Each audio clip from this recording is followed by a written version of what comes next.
Nothing. You're drawing a blank. Yeah. Did you guys watch Division 5? Game 5. Game 5s yesterday? I did watch the entire Dodgers game. I watched the first inning of the Cardinals. I mean, that's all you needed to see. Third of an inning. What was worse? The slow death of the Braves or the Dodgers? The sudden headshot to the Dodgers. Dodgers is worse by far because they've been cracking at this for 7 years. They've been in back-to-back World Series. Kershaw, who's supposed to be their guy, 7 consecutive years has struggled and struggled and struggled in the playoffs, and his track record is a mile long. I think this might be a little off topic, but Kershaw's regular season records, I mean, he's probably top 3 pitchers of all time regular season pitching. And then to throw, for 10 years, he was the best guy. You throw him out there, he was striking out 10 plus, getting the win, 1-0, whatever. And now with all this playoff stuff, it's like, well, how good was his career? It puts a damper on it for me. He's a boss. There's no doubt about that. Kershaw's Kershaw, man. There's just some guys that he'll never achieve the top spot in the pitching rankings because he wasn't great in the playoffs, but he'll always be like probably one of the top 10 pitchers. Is it fair to have Bumgarner in front of Kershaw in playoffs? Just in general? In general. Is Kershaw better? Like career, if you put career against career? Yeah. Does Bumgarner you got three rings, no Cy Youngs? You got, what, 3 Cy Youngs, no rings? Does he have an MVP too? Or no, that was... he might. I think he might have one. Him and Verlander are the only ones, right? Yes. I think so. This era. Yeah. Yeah. What's better? The 3 rings? I don't know. I would take Kershaw. What do you play for? You play for a ring. I know. I agree. I'm just saying, if you put their careers on paper, it's hard to pass up Kershaw because you wouldn't be in that situation 7 years in a row without him. Right, like for sure. You know what I mean? Who's getting you to the playoffs first? For Yeah. sure. I'm not saying Bumgarner doesn't, because of course Bumgarner. Yeah. It was just as important to his team. How much of the playoff part of it would you put on how the games were managed? Ooh, yes. So get to this. Dave Roberts, he's gonna get fired this week. I'm calling it. Okay, Dave Roberts. What's today? Thursday. The 10th. October 10th. So I should know that. Within 7 days, he's going to get fired, and then the Giants are going to probably hire him. But Dave Roberts, he manages different in the playoffs. He does. He manages very different than he does his regular season games. He uses his bullpen very well during the regular season, and then all of a sudden, playoffs comes around, and he's making funny decisions. Like, things are kind of odd and awkward. That's not their DNA. It's like not Joe Kelly was like the only, and Jansen. I didn't see any relievers. He doesn't go. He doesn't go with his gut. He goes with his head. Right. He tries to overthink that stuff too much. Which is why I think that's more of everybody though. I felt like I know the Dodgers for sure, but like even watching the Cardinals and the other games, I feel like they're over managing. They're managing different than they do in the. And I get it. You have to win this game. Yeah, but like the Dodgers, you have the franchise record and wins. So why would you change anything you would manage? Like why did Walker Buehler come out of that game? Oh, go ahead. Do you think that from a head coach's or a manager's perspective, Dave Roberts, or whoever trying to put their stamp on the game?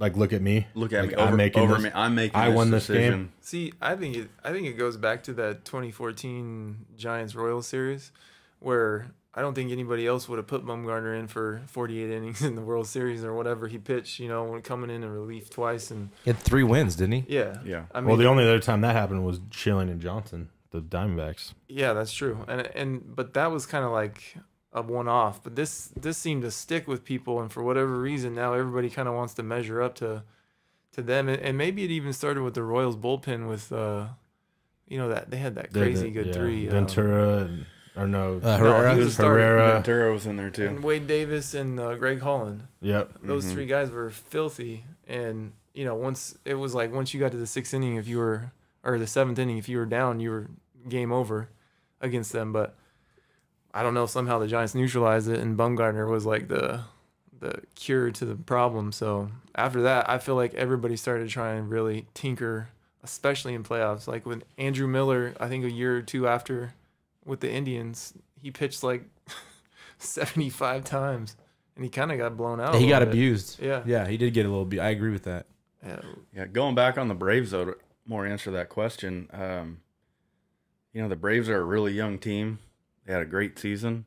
They're just getting started in this thing. So for them to lose a Game 5, you know, it's not the end of the world for that organization and franchise.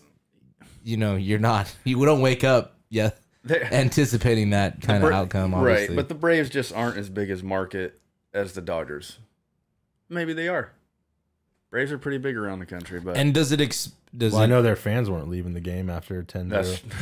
That's true. What does it say about NL West?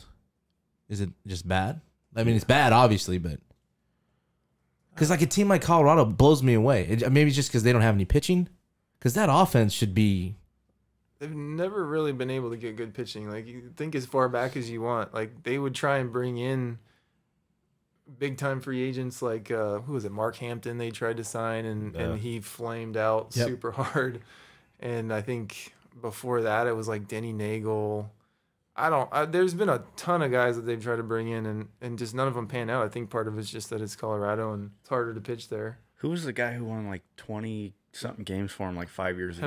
Ubaldo Jimenez. But he was a homegrown guy. That's true. And then they traded him to the Orioles. Like, well, didn't he have like 14 wins at the break? Or no, and then he ended up having like 16 wins overall or something. I think 20. 20. But they didn't trade him. I think he was just a free agent. He signed. If I'm a pitcher, like, you don't want to go to Colorado because you don't want your numbers inflated.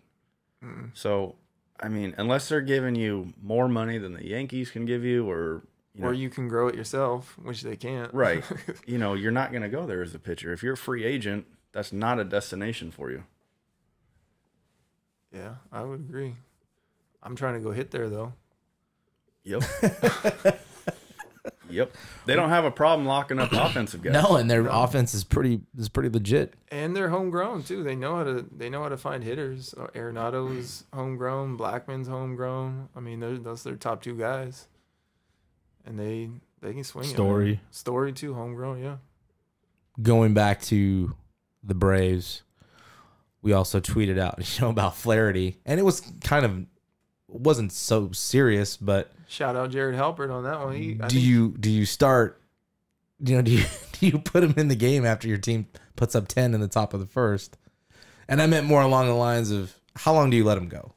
See, when I saw him go out, I was thinking in my head like, okay, this is just kind of turned into a maintenance day, like a bullpen workout, 50 whatever. Put a pitch count on it. I think if any stress comes up, he's out of there. But so watching Schilt's post-game interview, it was like, there was not, when they said they mentioned or they talked about it. It was a thought, but it's Game 5. We have to win this game. He didn't let the scoreboard dictate his decision making. He mentioned maybe going 5, and when he came in, he's like, he didn't want to come out of the game. And luckily he had like a 10-pitch sixth, and that was it. But yeah, it's kind of, that's impressive because, you could bring him back for game 1 or 2 of the NLCS. I know you had an opinion on it. I mean, as a manager, I think, especially at that level, he's got to start, and he's got to.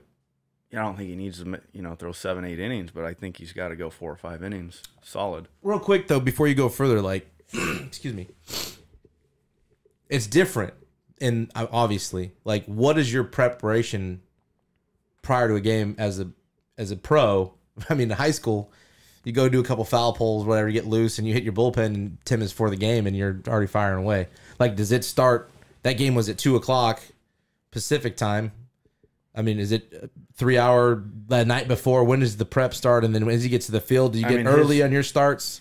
No, his prep started the second he threw his last pitch in his previous outing. Okay. That's when the prep started for the next outing. So then they started game planning, when he would possibly come back, when he would, his probabilities of pitching and when. He's, at the big league level, they're not necessarily charting pitches in the stands, but they're, looking at film, and they're getting ready the very next day. Right after that pitch, they're getting ready for the next start, whether it's maintenance, who he's facing, how he gets guys out, looking at charts, everything that went well, everything went wrong. That's what he's doing. Like keeping it as normal as possible. His normal routine, yeah.